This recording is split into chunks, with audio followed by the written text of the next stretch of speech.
Hello and welcome! The mathematical symbol of today is the binomial coefficient, written with parentheses.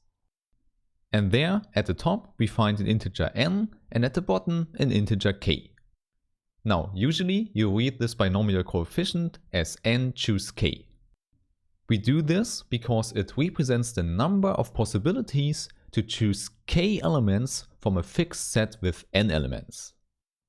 Here I always think it's a good idea to visualize this with an example. So here you see we have 7 balls, so n is equal to 7. And now I tell you we take 3 of them out, so k is equal to 3.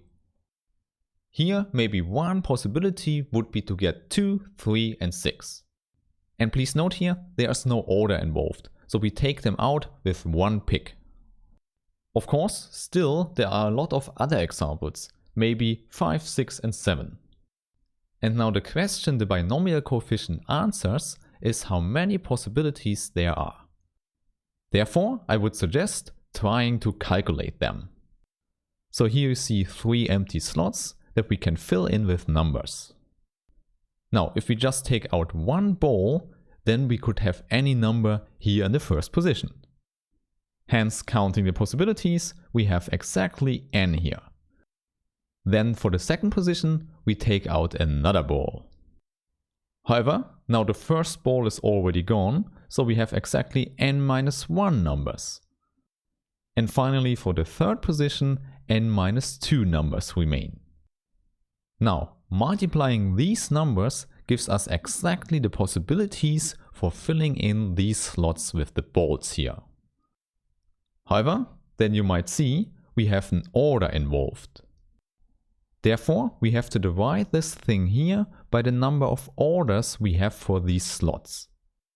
Indeed, the reasoning now is similar to before. If you want to rearrange the first ball, the first slot, you have 3 positions to choose. Then for the second, only 2 remain, and for the last one, only 1 remains. And with this, we have it. This is what the binomial coefficient should do. So in general, here we would have n times n-1 times n-2 and so on until we reach n minus k plus 1. So you should see, this is the generalization of our example. And moreover, then we would find k factorial in the denominator. So indeed, this is the definition of the binomial coefficient n choose k. And for the end, I can tell you there's a shorter definition for this. Namely, we have n factorial divided by k factorial as before and also n minus k factorial. There you should see these two parts here just cancel to get you this. Okay, so this is the binomial coefficient, and I hope that you learned something today. Then, see you next time. Bye.